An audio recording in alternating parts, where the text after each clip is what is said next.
Hello everyone. आज की इस वीडियो का हमारा टॉपिक है एप्लीकेशन। एप्लीकेशन किस तरह से लिखा जाएगा और क्लास 10th के स्टूडेंट्स के लिए यह वीडियो बहुत ही इम्पॉर्टेंट है।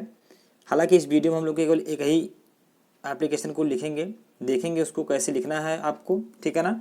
लेकिन क्लास 10th के स्टूडेंट्स को बता दें कि आपके मन में एक बहुत बड़ा डर होता है कि हमें किस तरह से एप्लीकेशन लिखना है, और डर होना आपके मन में लाजमी है, क्योंकि अभी आप पहली बार बोर्ड का एग्ज़ाम देने के लिए एग्ज़ाम हाल में बैठेंगे तो तरह तरह के लोग तरह तरह की बातें बताते हैं। आप उससे बिल्कुल ना डरें, निश्चिंत रहें, ठीक है, बेफिक्र होकर बैठें।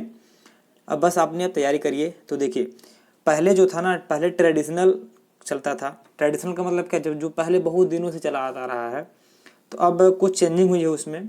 हालांकि वो भी गलत हम उसको नहीं कह सकते, जो ट्रेडिशनल रूल हैं उसको हम गलत नहीं कह सकते हैं, लेकिन फिर भी आपको कुछ नए तरीके हैं, कुछ नए रूल्स जो फॉलो हुए हैं उनके अकॉर्डिंग हम आपको बताएंगे।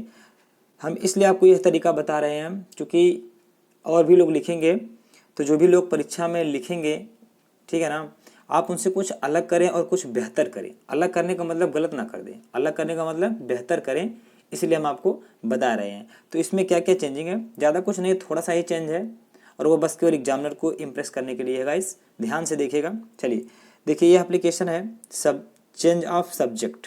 जैसे क्या, इसका मतलब ये है, आपके देखिए पेपर में इस तरह से हेडिंग आएगी कि write an application to the principal of your college requesting him to allow a change in the subject offered by you.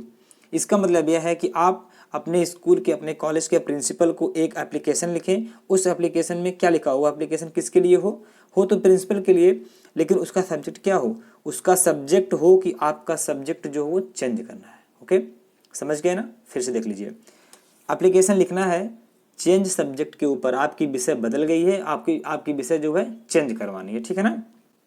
गलती से पहले दूसरा हो गया था। चलिए तो देखते हैं इसको आप कैसे लिखेंगे, ठीक है ना। सबसे पहले देखिए, यहाँ पे हमने लिखा है आंसर, यहाँ पे हेडिंग में डाले हैं हम आंसर। देखिए आंसर का मतलब यहाँ पे क्या क्या है आपको दिखाते हैं।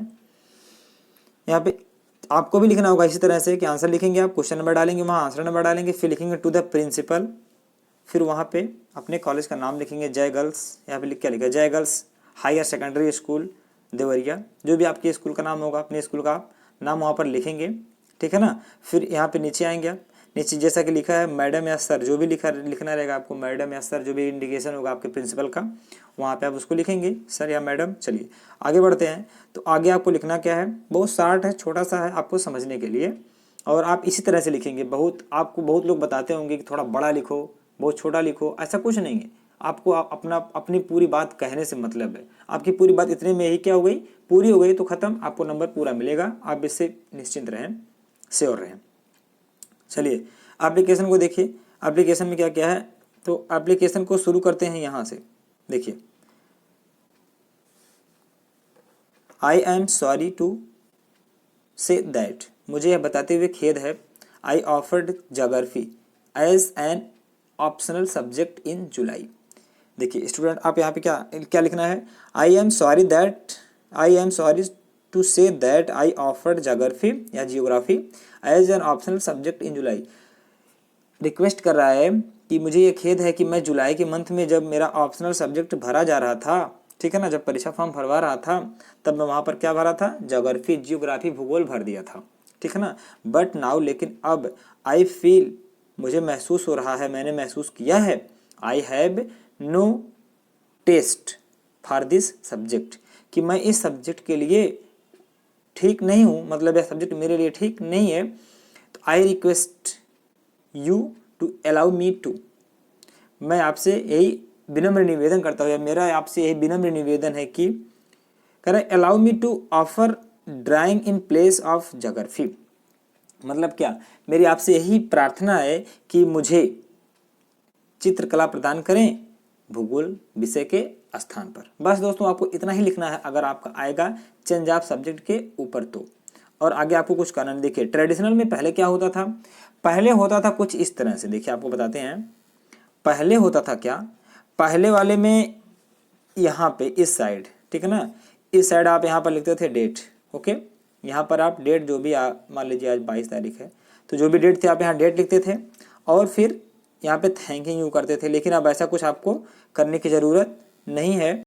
अब आपको करना क्या है, देखिए इधर नीचे ही आपको ऐसे एक कॉलम लगाना है। देखिए आंसर के साइड में एकदम सीधे एक पाई है, एक कॉलम है, और आप एक बार एक के नीचे एक लिखते हुए चले गए, बस केवल 2 थोड़ा सा आगे लिखा हमने बस।